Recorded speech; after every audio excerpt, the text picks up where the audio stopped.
เพื่อให้ได้วุฒิบัตรรับรองแล้วพึงอบรมเรื่องการเทศนาการเขียนการค้นคว้า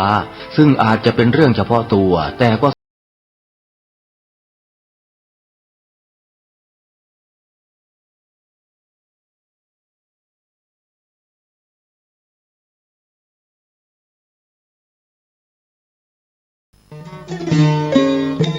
ข่าวสารเพื่อการประชาสัมพันธ์ขอเชิญชวนผู้ใจบุญใจกุศลร่วมทำบุญทอดผ้าป่าสามัคคีประจำปีพุทธศักราช 2568 เพื่อบูรณะวิหารปูพื้นกระเบื้องไวนิลตารางเมตรละ 699 บาทจำนวน 150 ตารางเมตรทำโครงเหล็กป้องกันนกรอบวิหารราดพื้นเททรายล้างหน้าวิหารราวบันไดเหล็กสแตนเลสทาสีรอบวิหารเปลี่ยนระบบไฟฟ้าปรับปรุงทัศนียภาพวิหารบูรณะปฏิสังขรณ์ถาวรวัตถุภายในวัดทอดถวายณวัดดอนตันตำบลเหมืองแก้วอำเภอแม่ริมจังหวัดเชียงใหม่ตรงกับวันเสาร์ที่1พฤศจิกายนพุทธศักราช 2568 ช่วงเช้า 9:39 นาทีเป็นต้นไปก็ขอเชิญชวนศรัทธานักศีลนักบุญทั้งหลายร่วมงาน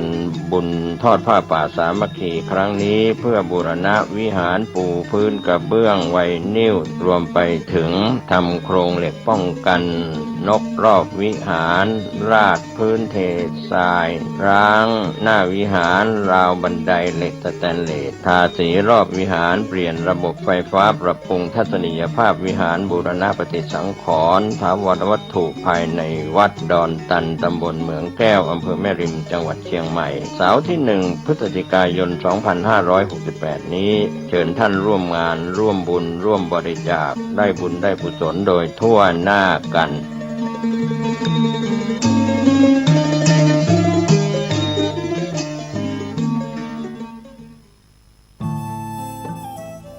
ท่านกำลังติดตามรับฟังสถานีวิทยุกระจายเสียงพระพุทธศาสนาแห่งชาติและสังคม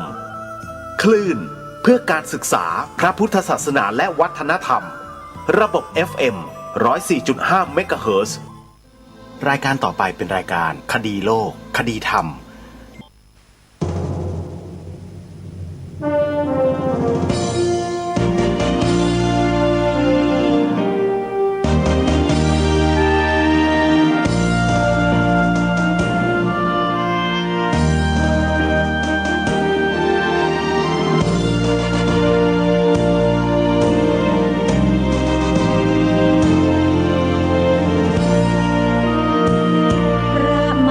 จากฟ้า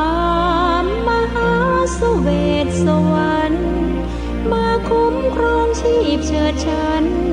คุ้มเกล้าพ้องเราชาวดินเป็นองค์เดียวครอบครองฟ้าไทยทั่วทินเจ้าแห่งทหารนักบิน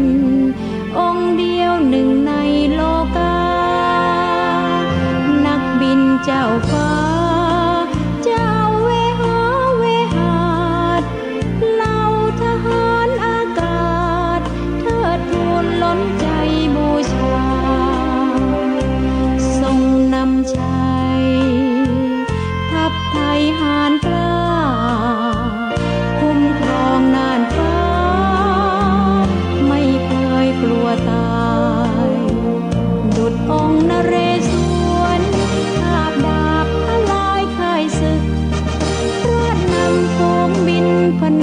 คนกล้าสีเทาเข้าจู่โจมทำลา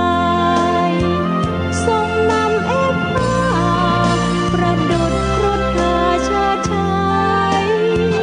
ครุฑองค์นารายณ์กรีดกรายกองฟ้านาชน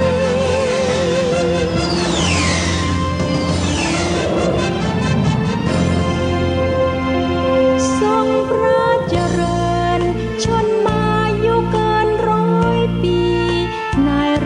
อากาศวันนี้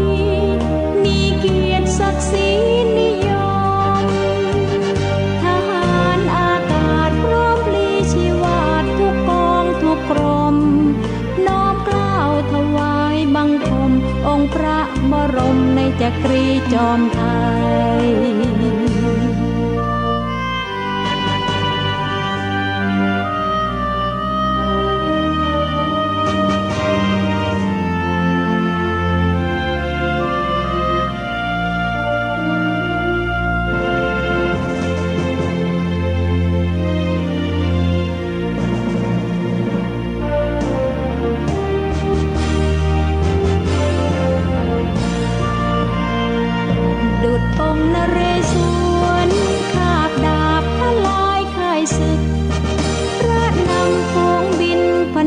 คนกล้าสีเทาเข้าจู่โจมทำลายทรงนำเอกผ้าประดุจครุฑกาเชิดชายครุฑองค์นารายณ์กรีดกรายกองฟ้าหน้าชน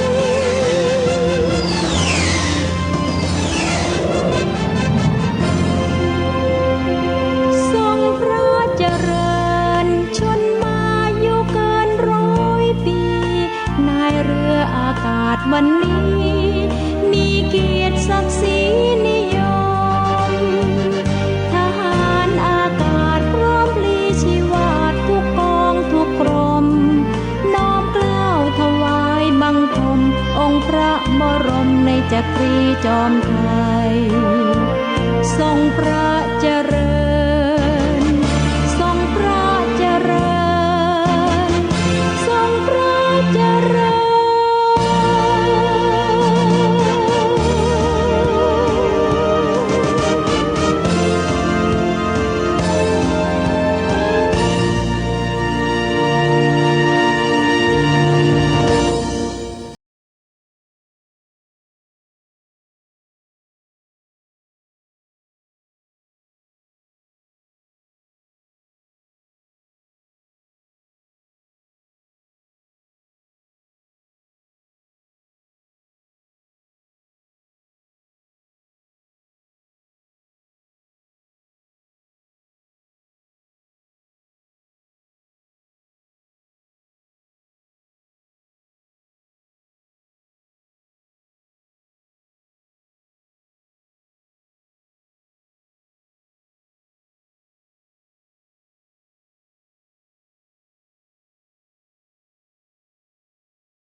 ทุกวัน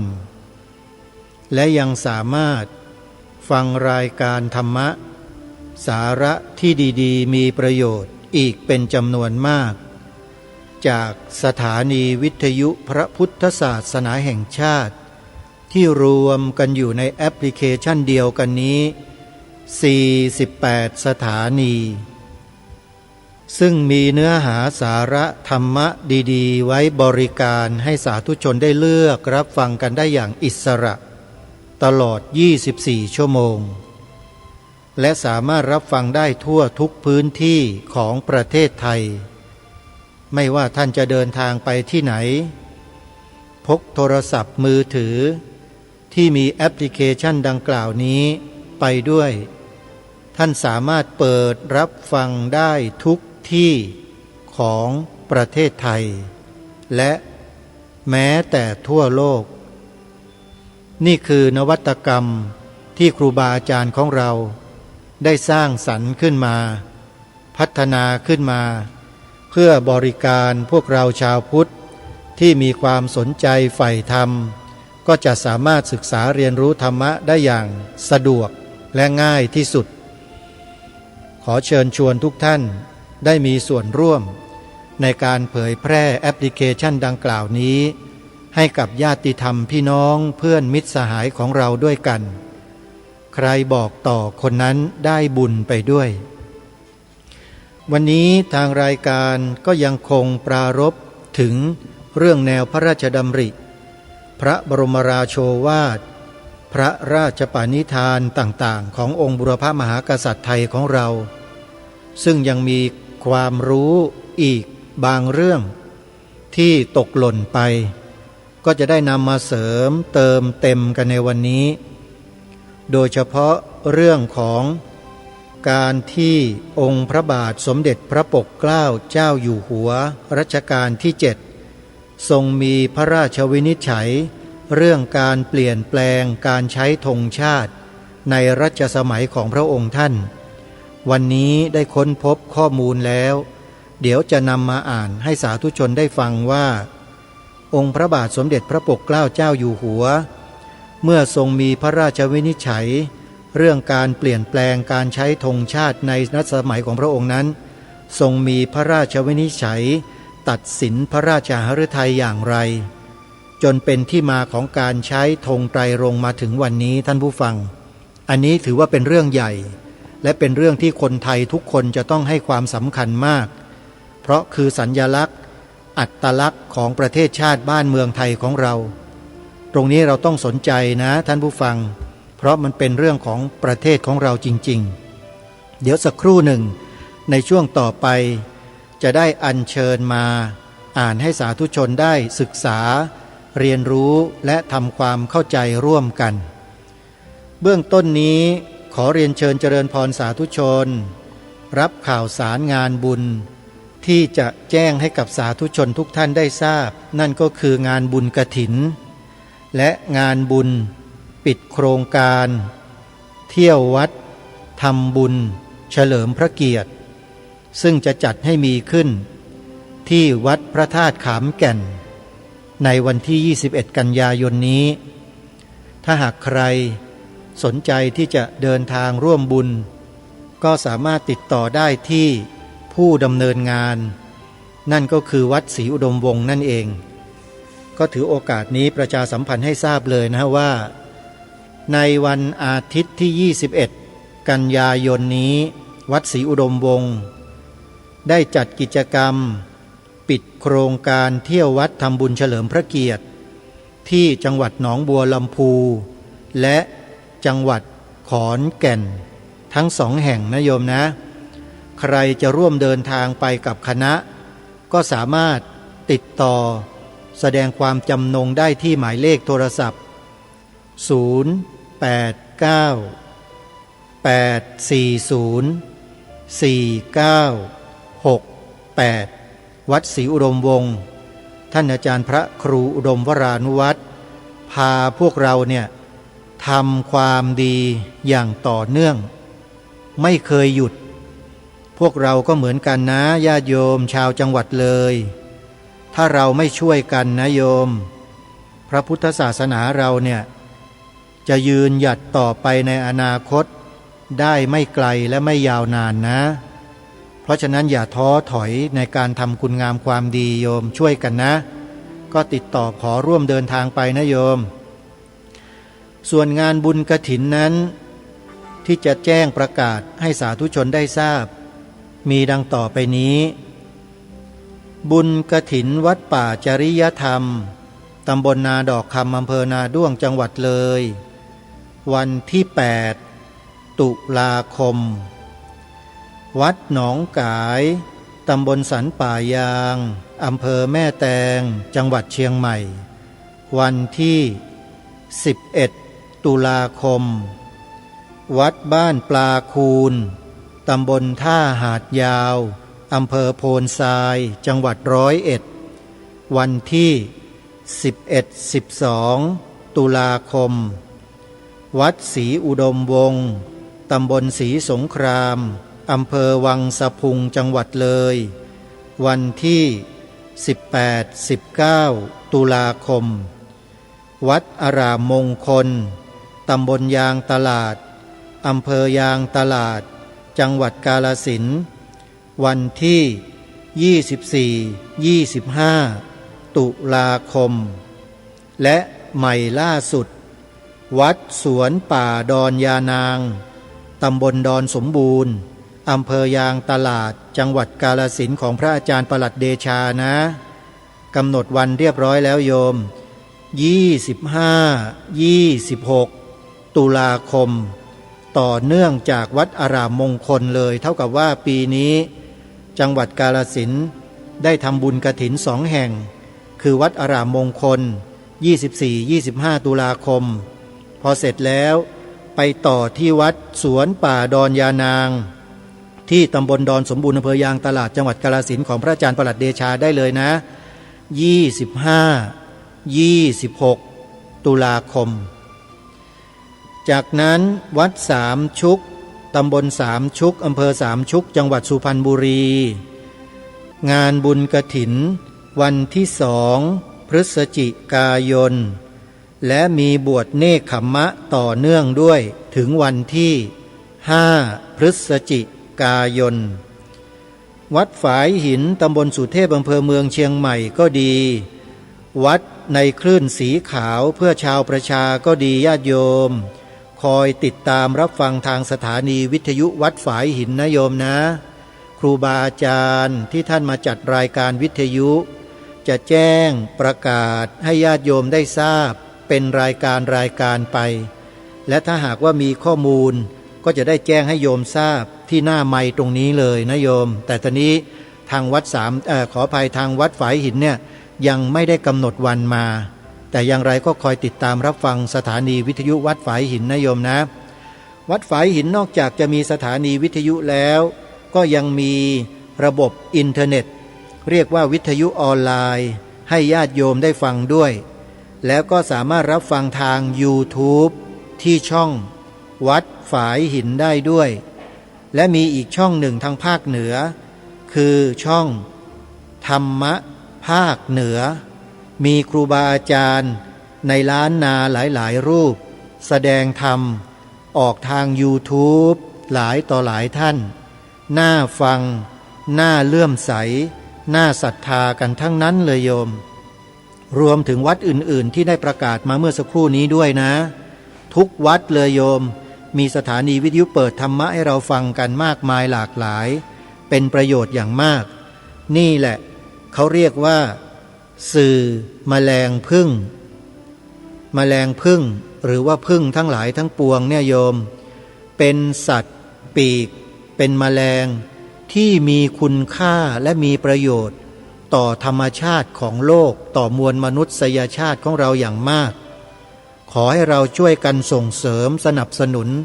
แมลงพึ่งเหล่านี้นะให้ได้ทำงานเพื่อเผยแผ่หลักธรรมคำสอนอันเป็นสิ่งมีคุณค่าสูงสุดของมนุษย์เราโยมได้บุญได้กุศลมากครูบาอาจารย์ที่ท่านทำรายการวิทยุที่ท่านทำสถานีวิทยุเนี่ยโยมมีค่าใช้จ่ายเป็นค่ากระแสไฟฟ้าเนี่ยถือว่ามากที่สุดที่เป็นรายจ่ายสูงที่สุดเลยโยมแต่ละวัดจะต้องจ่ายมากกว่า10,000หรือ20,000 กว่าบาทนู่นน่ะขึ้นไปญาติโยมถ้าเป็นวัดใหญ่ๆหน่อย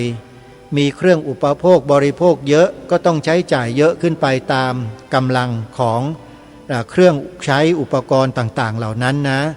อย่างไรก็ตามวัดวาอารามอยู่ได้ก็เพราะญาติโยมพุทธบริษัทของเราทั้งนั้นเลยญาติโยมช่วยครูบาอาจารย์ท่านนะโยมนะก็ขออนุโมทนาบุญทุกท่านสำหรับวันนี้ทางรายการก็ยังคงน้อมนำแนวพระราชดำริที่ยังคงค้างเอาไว้อยู่เนี่ยมาอ่านให้พวกเราได้ฟังกันจนจบเล่มนะโยมเพราะหนังสือเล่มนี้ถือว่าเป็นหนังสือที่มีความสำคัญมากๆท่านเจ้าประคุณสมเด็จพระพุทธาจารย์เกี่ยวอุปเสนมหาเถระอดีตประธานคณะผู้ปฏิบัติหน้าที่สมเด็จพระสังฆราชอดีตประธานกรรมการมหาเถระสมาคมอดีตเจ้าอาวาสวัดสะเกษราชวรมหาวิหารท่านย้ำนักย้ำหนากับพระภิกษุสามเณรว่าถ้ารักท่านจริงเคารพศรัทธาท่านจริงให้พกหนังสือเล่มนี้ใส่ย่ามไว้ให้ตลอดไปไหนมาไหนต้องพกไปด้วยและอาตมาภาพก็จะพกติดย่ามไปตลอดนั่งรถไปไหนมาไหนก็หยิบขึ้นมาอ่านมาดูเพื่อทบทวนอยู่ตลอดญาติโยมเพราะเป็นเนื้อหาที่มีความสำคัญต่อชาติบ้านเมืองไทยเรามากสำคัญยิ่งกว่าการเมืองสำคัญยิ่งกว่าเศรษฐกิจ สำคัญยิ่งกว่าอะไรต่อเมื่ออะไรทั้งสิ้นญาติโยมเพราะถ้าประเทศไทยเราไม่มีสิ่งนี้นะเราจะไม่มีแผ่นดินอยู่อาศัยเหมือนอย่างทุกวันนี้แน่นอนฮะบ้านเมืองเราจะไม่เป็นแบบนี้ญาติโยมเชื่อสิดูอย่างเขมรดูอย่างลาวเนี่ยเพื่อนบ้านอยู่อย่างพม่าเราเห็นไหมเพราะเขาไม่มีสิ่งนี้อย่างเราไงเขาจึงเป็นอย่างนั้นเห็นไหมฮะ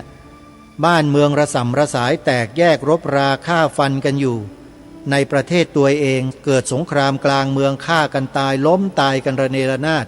สถาบันกษัตริย์สถาบันพระพุทธศาสนาง่อนแง่นคลอนแคลนบางประเทศถึงกับสูญหายไปเลยไม่มีเหลือเลยนี่แต่เมืองไทยเราสามารถปกปักรักษาและสืบสารต่อยอดสิ่งที่บรรพชนเราเสียสละเลือดเนื้อปกปักรักษาสืบสารต่อยอดมาจนถึงวันนี้ของเราได้ดูสิแล้วถ้าเราบอกว่ายังไม่สำคัญเนี่ยก็ไม่รู้จะพูดยังไงแล้วนะท่านเจ้าประคุณสมเด็จพระพุทธาจารย์เกี่ยวอุปเสนมหาเถรวัดสะเกษราชวรมหาวิหารท่านย้ำแล้วย้ำอีกในเรื่องนี้และสิ่งสำคัญประการหนึ่งที่ท่านพูดเป็นการภายในเอาไว้นะแต่อาตมาภาพคงจะไม่ขอไว้เป็นภายในหรอกเพราะมันเป็นความจริงท่านพูดบอกคณะของพวกอาตมาหรือของกระผมเนี่ยว่าท่านทั้งหลายที่อยู่ในห้องนี้ซึ่งมีอยู่ประมาณ 5-6 รูปเท่านั้นแหละหนึ่งในนั้นก็คืออาตมาด้วยท่านพูดชัดเลยท่านบอกว่าถ้าสิ้นผมไปแล้วนะถ้าสิ้นผมไปแล้วคณะสงฆ์จะไม่มีรูปใดเป็นที่พึ่งของพวกท่านได้เลยนี่คือเรื่องจริงญาติโยมไม่มีพระเถระรูปใดเป็นที่พึ่งของคณะสงฆ์ได้เลยนี่คือคำของท่านเจ้าพระคุณสมเด็จพูดไว้ฮะแล้วเป็นจริงไหมล่ะตอนนี้วัดวาอารามถูกคุกคามกันแค่ไหนมีใครปกป้องคุ้มครองพวกท่านได้บ้างมีไหมฮะพระที่วัดแม่โจ้จังหวัดเชียงใหม่ผูกคอตายเพราะทนต่อการคุกคามในลักษณะดังกล่าวไม่ได้แล้วจะมีอีกกี่รูปที่จะต้องสูญเสียไปในพระศาสนาเพราะการกระทำเช่นนี้อันนี้ขอพูดเลยดังๆพูดกันชัดๆเลยฮะเพราะว่าท่านเจ้าพระคุณสมเด็จวัดสะเกษอดีตเจ้าวาดวัดสะเกษเจ้าพระคุณสมเด็จพระพุทธาจารย์ท่านฝากเอาไว้ให้พวกเราเนี่ยช่วยกันทำหน้าที่ช่วยกันสืบสารรักษาต่อยอดในสิ่งที่องค์บูรพมหากษัตริย์ได้ทรงสืบสารรักษาต่อยอดมาที่มีอยู่ในเล่มหนังสือเล่มนี้เนี่ยศาสนาประจำชาติเนี่ยโยมถ้าใครต้องการนะครับครูบาอาจารย์นะฮะติดต่อไปที่วัดสะเกษศูนย์ส่งเสริมคุณธรรมจริยธรรมและความมั่นคงของสถาบันชาติพระศาสนาพระมหากษัตริย์ที่วัดสะเกษเป็นผู้พิมพ์เผยแพร่แต่เพียงเจ้าเดียวแล้วถ้าใครจะขอต้นฉบับไปพิมพ์เผยแพร่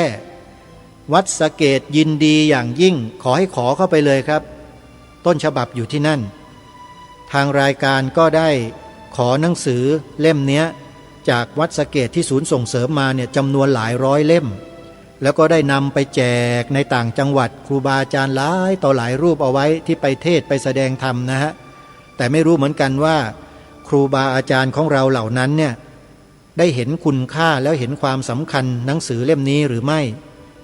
นี่คือแนวพระราชดำริพระราชดำรัสพระบรมราโชวาทพระบรมราชโองการขององค์พระมหากษัตริย์นะครับครูบาอาจารย์หนังสือศาสนาประจำชาติเนี่ยครับท่านจงไปสืบค้นหาเถอะว่าท่านไปวางไว้ที่ไหนแล้วท่านหยิบขึ้นมาปัดฝุ่นแล้วมาตั้งไว้ที่หน้าไมโครโฟนที่หน้าห้องจัดรายการท่านเลยครับแล้วท่านอ่านดูให้จบเมื่ออ่านแล้วท่านจะมีแนวทางในการนำเสนอออกสื่ออย่างไรอันนี้แล้วแต่ความสามารถความถนัดของแต่ละท่านที่จะอ่านออกอากาศไปครับเพราะสิ่งเหล่านี้ท่านเจ้าพระคุณสมเด็จฝากไว้นักฝากไว้หนาให้พระสงฆ์สามเณรอย่างพวกเราท่านทั้งหลายที่มีชีวิตอยู่เนี่ยทุกรูปทุกนามนะครับช่วยกัน ขยายผลเรื่องนี้ออกไปสู่ประชาชนให้มากที่สุดและไม่ว่าจะไปแสดงธรรมที่ไหนก็แล้วแต่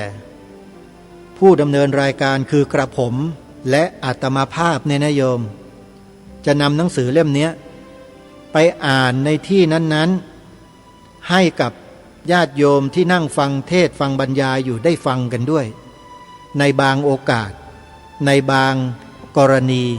ที่พูดถึงเรื่องอะไรก็ตามก็จะอัญเชิญมาในบางบทในบางหน้าที่สำคัญโดยเฉพาะพระราชดำรัสของล้นเกล้ารัชกาลที่ 4ที่พระองค์ตรัสยืนยันไว้ว่า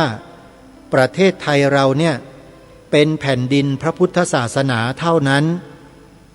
ไม่ใช่แผ่นดินของศาสนาอื่นอันนี้จะย้ำบ่อยมากที่สุดแล้วก็บอกให้พวกเราทุกคนที่เป็นชาวพุทธเนี่ยอัญเชิญไปน้อมนำไปใส่เกล้าใส่กระหม่อมแล้วก็ถ่ายทอดให้ลูกหลานเยาวชนเราให้ทั่วถึงกันให้หมดนี่ยังนึกเสียดายอยู่เหมือนกันว่าทางรายการเนี่ยยังทำงานน้อยไปหน่อยถ้าเป็นไปได้เนี่ยนะฮะก็จะทำเอกสารหนังสือส่งไปถึงเลยถึงที่นู่นถึงที่นี่แต่เสียดายว่าไม่มีงบประมาณเพราะทำงานอยู่เพียงแค่รูปเดียวญาติโยมทำรายการนี่ไม่ได้ทำ2 รูปนะรูปเดียวแล้วถ้าคิดจะทำงานในการขยายผลเนี่ยมันจะต้องมีผู้ช่วยไงผู้ช่วยไม่มีเลยอาตมาภาพก็ต้องลำบากที่จะต้องคิดแล้วคิดอีกว่าจะทำยังไงข้อมูลมีอยู่ในมือนี่แหละแต่จะนำออกไปเนี่ยจะต้องนำออกในลักษณะเช่นใดแต่ได้กระทำไว้บ้างแล้วล่ะเตรียมจะทำเป็นอีบุ๊กคืออิเล็กทรอนิกส์บุ๊กในอินเทอร์เน็ตและให้ทุกคนไปเสิร์ชหาเอาเลยจะพิมพ์ชื่อเดียวกันนี่แหละศาสนาประจำชาติดีทีวีใส่คำว่าดีทีวีไปข้างหลังด้วยคลิปทุกคลิปที่อาตมาภาพอัปโหลดลงไว้ใน YouTube ก็ดี TikTok ก็ดีในอะไรก็ดีเนี่ยโยมพิมพ์ชื่อใส่ไปแล้วก็ใส่คำว่าดีทีวีไว้ข้างหลังด้วยเพื่อให้เกียรติกับสถานีโทรทัศน์ของชาวพุทธทั้งประเทศ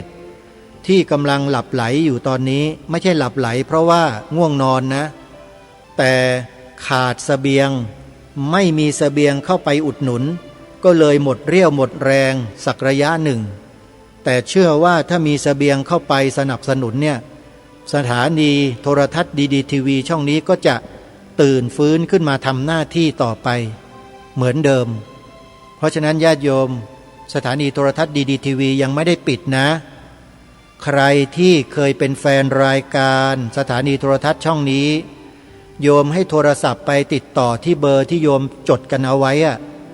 สถานีโทรทัศน์ดีทีวีนะโยมแล้วโยมก็ทำบุญเข้าไปเหอะทางผอ.ยังรักษาลายเส้นของดีทีวีเอาไว้ลายเส้นในภาษาอังกฤษก็คือเป็น QR code เป็นเจ้าของเราเป็นเจ้าของสถานีโทรทัศน์ช่องนี้นะโยมยังอยู่นะแต่ขาดเสบียงอาตมามั่นใจว่าชาวพุทธของเราในประเทศไทยเนี่ยสามารถช่วยกันฟื้นสถานีโทรทัศน์ดีทีวีกลับมาได้ให้โยมติดต่อไปที่ผอ.ดีทีวีเลยโยมเชื่ออาตมาเถอะแล้วจะได้ฟื้นแน่นอนขอให้เราช่วยกันนะคนละไม้คนละมือแล้วสถานีโทรทัศน์ช่องนี้จะกลับมาญาติโยมเอาละท่านสาธุชนทุกท่านมาเข้าสู่เนื้อหาสาระที่เหลือกันดีกว่านะโยมนะเมื่อวานนี้ก็ได้อ่านมาถึงพระราชดำรัสตรัสตอบสันตปาปาจรพที่2ซึ่งเป็นหลักฐานอีกชิ้นหนึ่งที่ยืนยันว่าประเทศไทยเรามีพระพุทธศาสนาเป็นศาสนาประจำชาติเพราะองค์พระบาทสมเด็จพระเจ้าอยู่หัวองค์พระประมุขของแผ่นดินตรัสด้วยพระวาจาของพระองค์ท่านตรัสเป็นทางการตรัสในที่สมาคมใหญ่และผู้ที่รับสนองพระราชดำรัสนี้โดยตรงก็คือองค์สันตปาปาจรพที่2แห่งวาติกันประเทศอิตาลีมาเยือนประเทศไทยในปีนั้นคือ27 โดยพระองค์ได้มีกระแสพระราชดำรัสตรัสตอบณพระที่นั่งจักรีมหาปราสาทซึ่งถือว่าเป็นสถานที่สำคัญที่สุดแห่งหนึ่งของโลกนะโยมพระที่นั่งจักรีมหาปราสาทภายในพระบรมมหาราชวังของเราเนี่ยและเป็นพระเจ้าอยู่หัวของเราตรัสไว้ความว่าคนไทยเป็นศาสนิกชนที่ดีทั่วกันส่วนใหญ่นับถือพระพุทธศาสนาอันเป็นศาสนาประจำชาตินี่คือพระราชดำรัสที่พระองค์ท่านทรงย้ำอีกครั้งหนึ่งท่านผู้ฟังกับอีกหลายๆครั้งที่ผ่านมานั่นแสดงให้เห็นว่าประเทศไทยเรานั้นไม่ได้เป็นอย่างที่ใครต่อใครพูดเลอะเทอะกันอยู่ในสังคมตอนนี้พูดไปคนละทิศคนละทางในเรื่องของศาสนาประจำชาตินะพูดไม่ตรงตามที่พระองค์ได้ตรัสไว้ถือว่าผิดทั้งหมดเลยรายการนี้จึงมาย้ำเรื่องเหล่านี้ให้กับพี่น้องคนไทยเราเนี่ยทั้งฝ่ายบรรพชิตฝ่ายคฤหัสถ์ให้น้อมนำใส่เกล้าใส่กระหม่อมส่วนคนที่ไม่เห็นด้วยคัดค้านต่อต้านคนเหล่านั้นถือว่าไม่น้อมนำใส่เกล้าใส่กระหม่อมแต่เอาไปวางไว้บนกะโหลกกะลาตัวเองแล้วก็เคาะกะลาให้หมาดีใจคนพวกเนี้ยเคาะกะลาให้พวกควายดีใจพวกควายพวกหมาเหล่านี้ก็ดีอกดีใจกระดิกหางกระดิกด็อกน้ำลายยืดคิดว่าจะได้กินเศษเนื้อเศษกระดูกจากพวกนี้ก็เลยไปเดินตามเขาเฉยเลยแต่ไม่ยอมดำเนินรอยตามเบื้องพระยุคลบาทขององค์พระประมุขของแผ่นดินของตัวเองอย่างนี้จะเรียกว่าอะไรอันนี้ไม่ได้ว่าใครนะแต่ให้ทุกคนเนี่ยตัดสินด้วยตัวเองตัดสินจากการกระทำคำพูดและความคิดใครคิดอย่างไรพูดอย่างไรทำอย่างไรก็เป็นอย่างนั้นนั่นแหละทางรายการไม่ได้ไปชี้กล่าวหาชี้หน้าท่านว่าเป็นอย่างนั้นไม่ใช่นะแต่ให้ท่านพิจารณาตัวท่านเองจากการกระทำคำพูดและความคิดของท่านว่าสอดคล้องตรงกับแนวพระราชดำริและพระราชดำรัสขององค์พระมหากษัตริย์ของตัวเองไหมถ้ามันไม่ตรงเนี่ย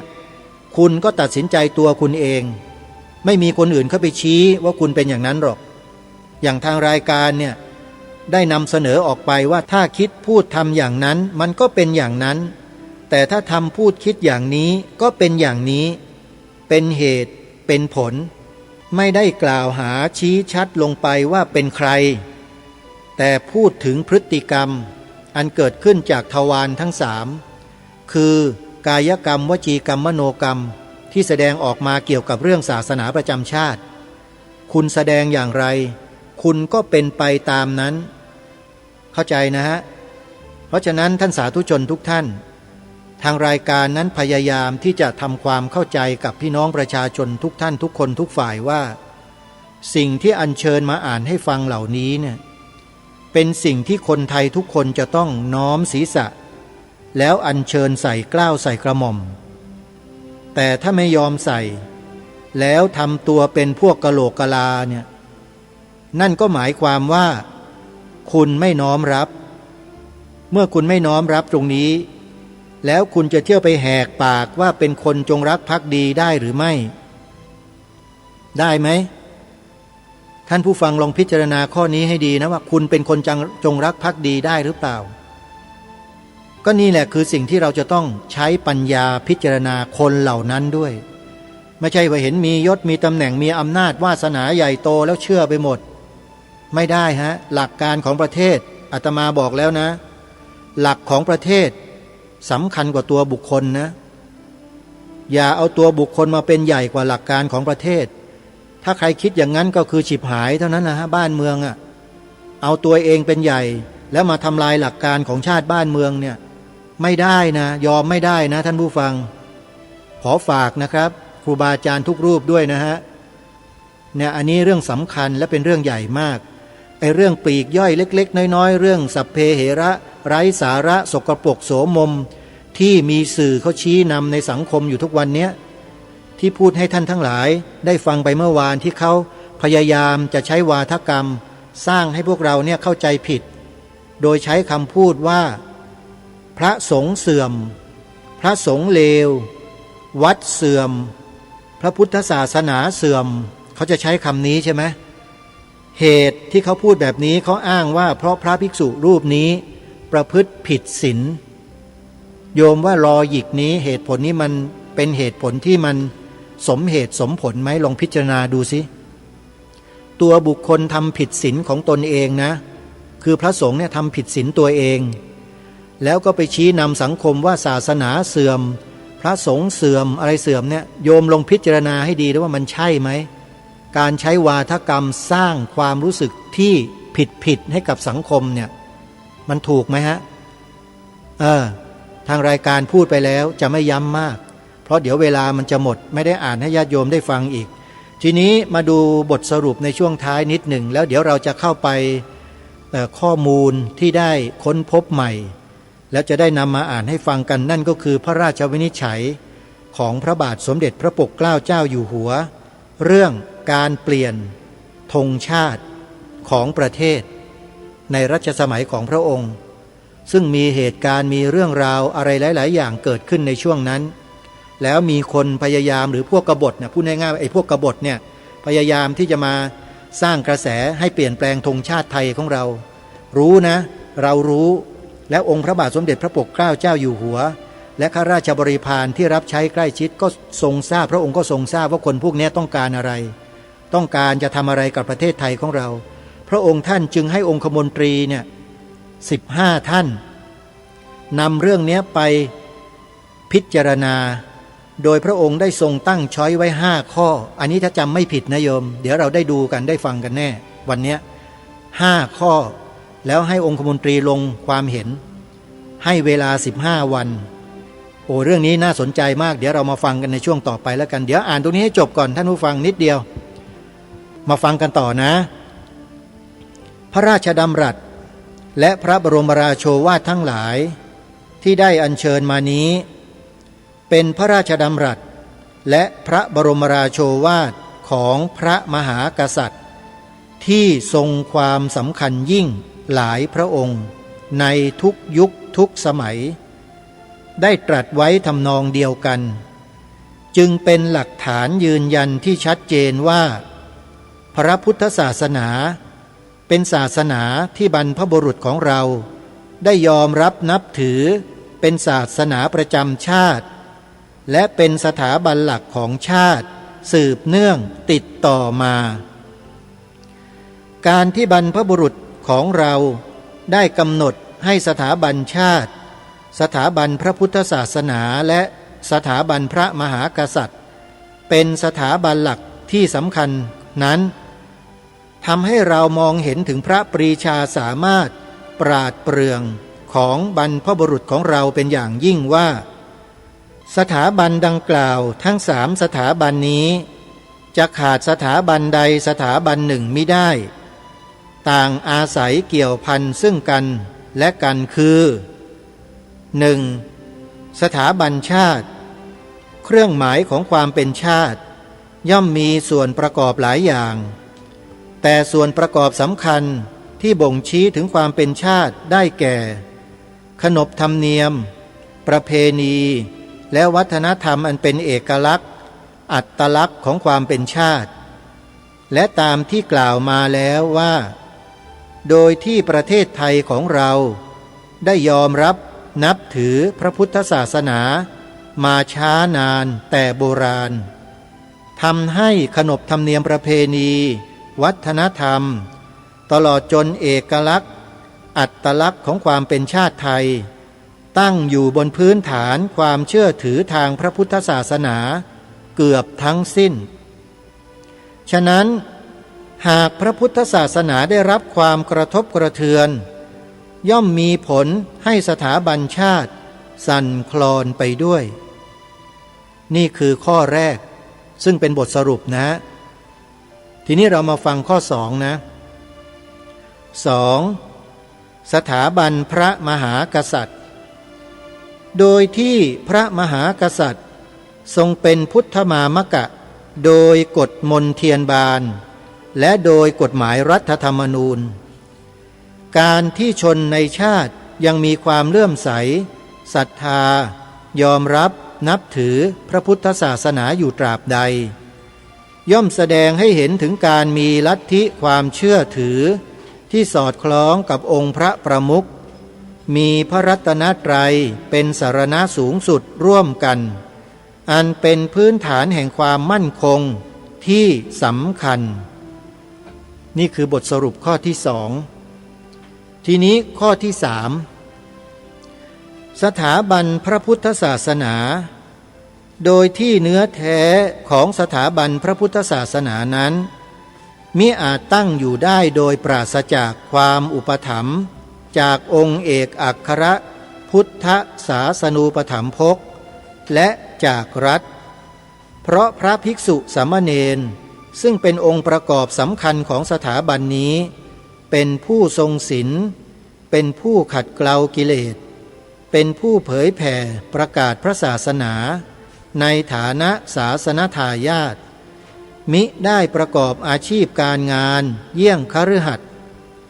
การดำรงสมณเพศต้องอาศัยชาวบ้านและฝ่ายบ้านเมืองหากขาดการอุปถัมภ์ค้ำจุนจากรัฐและจากองค์พระประมุขเมื่อใดก็ย่อมจะดำรงตั้งอยู่ไม่ได้เช่นกันนี่เป็นบทสรุปข้อที่สามท่านผู้ฟังเราจะเห็นได้ว่าสามสถาบันดังกล่าวเนี่ยเป็นสถาบันที่เอื้อต่อกันทั้งสามสถาบันมีผู้รู้ท่านบอกอุปมาไว้ว่าเหมือนกับเสาหลักสามเสาหรือสามเสาที่เสาใดเสาหนึ่งหรือเสาใดเสาหนึ่งจะล้มลงไปไม่ได้ถ้าล้มลงไปเสาใดเสาหนึ่งอีกสองเสาที่เหลือก็จะยืนหยัดอยู่ไม่ได้ท่านผู้ฟังนี่คือเรื่องสำคัญมากๆเลยนะฮะทีนี้มาดูประโยคสุดท้ายวรรคสุดท้ายนะท่านเขียนไว้อย่างนี้ว่าด้วยโครงสร้างของชาติไทยที่มีความผูกพันเกี่ยวเนื่องกับพระพุทธศาสนามาแต่อดีตอันยาวนานจนคำสอนในพระพุทธศาสนากลายมาเป็นรากฐานของขนบธรรมเนียมจารีตประเพณีวัฒนธรรมที่คนไทยทั้งชาติยึดถือร่วมกันอีกทั้งพระมหากษัตริย์ทรงเป็นพุทธมามกะตามกฎมนเทียนบานและตามรัฐธรรมนูญแห่งราชอาณาจักรไทยจึงทำให้โครงสร้างความเป็นชาติไทยซึ่งประกอบด้วยสถาบันหลักสามสถาบันได้แก่สถาบันชาติสถาบันพระพุทธศาสนาและสถาบันพระมหากษัตริย์มีความสัมพันธ์อาศัยซึ่งกันและกันมิอาจแยกจากกันได้หากขาดสถาบันใดสถาบันหนึ่งไปอีกสองสถาบันก็มิอาจดำรงอยู่ได้ด้วยเหตุดังกล่าวรัฐธรรมนูญแห่งราชอาณาจักรไทยทุกฉบับจึงได้กำหนดให้เป็นหน้าที่ของชนชาวไทยทุกคนต้องรักษาไว้ซึ่งสถาบันทั้งสามดังเช่นรัฐธรรมนูญแห่งราชอาณาจักรไทยปีพระพุทธศักราช 2540 มาตรา 66 บัญญัติว่าบุคคลมีหน้าที่รักษาไว้ซึ่งชาติศาสนาพระมหากษัตริย์จบบทความในหนังสือศาสนาประจำชาติไว้แต่เพียงเท่านี้ท่านผู้ฟังและหน้าต่อมาช่วงท้ายก็เป็นรายชื่อของคณะกรรมการที่ท่านเจ้าประคุณสมเด็จพระพุทธาจารย์เกี่ยวอุปเสนมหาเถระท่านได้แต่งตั้งให้เป็นกรรมการดำเนินการจัดพิมพ์หนังสือเล่มนี้ญาติโยมซึ่งก็มีรายชื่ออยู่หลายต่อหลายท่านก็จะขออนุญาตไม่นำมาอ่านในที่นี้นะโยมนะก็เป็นอันว่าหนังสือเล่มนี้ได้บ่งบอกถึงสถานะของประเทศไทยไว้ทั้งหมดสมบูรณ์แบบทุกประการและเป็นสิ่งที่คนไทยเราทุกคนลูกหลานไทยเด็กๆเยาวชนไทยทั้งในโรงเรียนนอกโรงเรียนควรที่จะให้ความสำคัญอย่างยิ่ง ยังนึกถึงกระทรวงศึกษาธิการอยู่ทุกวันนี้ว่าทำไมจึงไม่น้อมนำแนวพระราชดำริขององค์พระมหากษัตริย์ที่มีปรากฏรวมอยู่เป็นหลักฐานเหล่านี้เนี่ยไปบรรจุไว้เป็นหลักสูตรการศึกษาของชาติทำไมจึงไม่นำไปถามกระทรวงศึกษาธิการออกอากาศไปไกลๆแบบนี้แหละเผื่อว่ามีใครในกระทรวงจะได้ฟังอยู่บ้างถ้าเป็นไปได้นะท่านผู้ฟังใครที่สามารถที่จะนำสิ่งเหล่านี้ไปยื่นเสนอต่อกระทรวงศึกษาธิการได้เนี่ยขอให้ท่านทำเถอะจะเป็นบุญเป็นกุศลจะเป็นเกียรติศักดิ์ศรีจะเป็นความมั่นคงของประเทศชาติบ้านเมืองของเราไปอีกยาวนานเลยทีเดียวนะขอฝากทุกท่านด้วยเถอะเพราะสิ่งเหล่านี้กว่าจะรวบรวมมาได้กว่าจะเรียบเรียงมาเป็นรูปเล่มได้กว่าจะนำมาเผยแพร่ให้กับพี่น้องประชาชนคนไทยวัดวาอารามต่างๆได้เนี่ยไม่ใช่เรื่องง่ายเลยไม่ใช่เรื่องง่ายๆเลยท่านผู้ฟังขนาดรวบรวมเรียบเรียงจัดพิมพ์เป็นรูปเล่มแจกไปแล้วนี่ยังว่าไม่ง่ายใช่ไหมสิ่งที่ยากกว่านั้นก็คือจะทำให้คนไทยยอมรับแล้วน้อมนำสิ่งเหล่านี้ใส่เกล้าใส่กระหม่อมให้ครบถ้วนทุกคนเนี่ย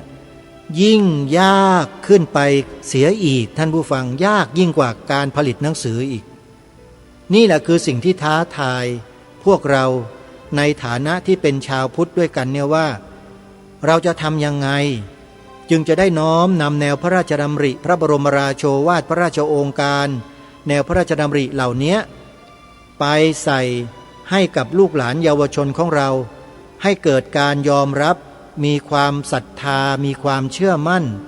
ในตัวของตัวเองให้ยิ่งขึ้นและได้มองเห็นความสำคัญของสถาบันหลักของชาติให้ชัดเจนและถูกต้องมากยิ่งขึ้นนี่คือโจทย์ที่เราจะต้องช่วยกันแก้และหาคำตอบกันให้ได้ท่านผู้ฟังวันนี้ก็มาสู่ช่วงท้ายของรายการแล้วเหลือบดูเวลาเหลืออีกไม่กี่นาทีเองญาติโยมก็คงจะนำพระราชวินิจฉัยของล้นเกล้ารัชกาลที่ 7ที่ตั้งใจไว้ว่าจะนำมาอ่านในวันนี้มาอ่านให้ญาติโยมฟังคงไม่ทันแล้วล่ะไม่เป็นไรวันพรุ่งนี้ยังมีเดี๋ยวพรุ่งนี้เรามาฟังกันเต็มเลยญาติโยมทำใจกันให้สบายๆนะคือจะปรารภเป็นเบื้องต้นไว้อย่างนี้ก่อนว่าสาเหตุที่พระบาทสมเด็จพระปกเกล้าเจ้าอยู่หัวได้ทรงมีพระราชวินิจฉัยเรื่องการเปลี่ยนแปลงการใช้ธงชาติเนี่ยมีสาเหตุแต่สาเหตุเหล่านั้นไม่ได้ทำการบันทึกไว้เป็นลายลักษณ์อักษรแต่จากคำบอกเล่าของผู้รู้ท่านบอกว่าองค์พระบาทสมเด็จพระปกเกล้าเจ้าอยู่หัวเนี่ยได้ทรงทนการรบเร้าของคนบางกลุ่มบางพวกที่ได้ถวายการแนะนำแด่พระองค์เรื่องการเปลี่ยนแปลงธงชาติเนี่ยไม่ได้พระองค์ท่านก็ทรงมีรับสั่งให้องคมนตรีจัดประชุมกันแล้วพิจารณาในเรื่องนี้อย่างเป็นทางการถือว่าเป็นพระบรมราชโองการของพระองค์นะเนี่ยเรื่องนี้แปลว่ามีความสำคัญมากแปลว่าประเทศไทยในช่วงนั้นเนี่ยมีเหตุการณ์ไม่ปกติแน่นอนแล้วต่อมาจำได้ไหม2475เกิดอะไรขึ้นกับพระองค์ท่านนั่นแหละท่านผู้ฟังกลุ่มขบวนการเหล่านี้นี่แหละที่ไปสร้างอะไรต่างๆขึ้นมาในบ้านเมืองจนทำให้พระองค์ท่านจะต้องเสด็จลงมาสนพระทัยและใส่พระทัยในเรื่องนี้โดยเฉพาะเห็นไหมฮะไม่ใช่อยู่ๆพระองค์อยากจะทำนะไม่ใช่แต่มีคนไปกระตุ้นพระองค์ท่านก็คือคนที่ทำการปฏิวัติยึดพระราชอำนาจของพระองค์นั่นเองแล้วเดี๋ยววันพรุ่งนี้เรามาลองศึกษามาเรียนรู้เรื่องราวที่เกิดขึ้นในเวลานั้นดูว่าเขาบันทึกเอาไว้อย่างไรแล้วเราจะได้ทราบกันและที่สำคัญก็คือเมื่อเราทราบแล้วเนี่ยเราเองทุกคนนะฮะพี่น้องประชาชนคนไทยทุกคนนะเมื่อทราบข้อมูลแล้วท่านยังจะนิ่งเฉยกันต่อไปอีกหรือเปล่าอันนี้คือโจทย์ที่ฝากไว้ในวันพรุ่งนี้นะ ท่านจะนั่งเฉยๆไม่ช่วยกันหรือเปล่าหรือท่านจะช่วยกันก็ขอให้ตัดสินใจกันในวันพรุ่งนี้ด้วยเพราะชะตากรรมของประเทศชาติของพระพุทธศาสนาของสถาบันพระมหากษัตริย์อยู่ในมือของพี่น้องประชาชนคนไทยทุกคนไม่ได้อยู่ในมือของนักการเมืองนะเราไม่ไว้ใจนักการเมืองเราไม่ไว้ใจข้าราชการบางประเภทอันนี้พูดกันตรงๆเลยโยมไม่ไว้ใจเลยบางประเภทนะส่วนประเภทที่ดีอยู่แล้วเนี่ยแต่ก็ยังไม่มีพลังไม่มีแรงกระตุ้นไม่มีอะไรที่เรียกว่าพลังที่จะมาขับเคลื่อนไม่รู้เหมือนกันว่าเป็นเพราะอะไรเพราะมีพยาคติอยู่ในใจหรือเปล่าหรือโมหคติหรือโทสาคติหรือฉันทาคติอันนี้ไม่ทราบทุกคนนั้นจะทราบตัวเองอยู่นะฮะสำหรับคนที่อยู่เฉยๆคนที่ไม่สนใจอะไรต่างๆเนี่ยไม่รู้ว่าท่านมีอคติข้อไหนไม่ทราบนะเอาละเดี๋ยววันพรุ่งนี้เราค่อยมาว่ากันวันนี้เวลาของรายการหมดท่านผู้ฟังต้องสมมุติยุติรายการไว้แต่เพียงเท่านี้พบกับรายการได้ใหม่ในวันต่อไปขอความสุขความสวัสดีในธรรมแห่งองค์สมเด็จพระบรมศาสดาสัมมาสัมพุทธเจ้าจงปรากฏเกิดมีขึ้นในจิตใจของท่านผู้ฟังทุกท่านทุกคนเทินขอเจริญพรกล้าคิด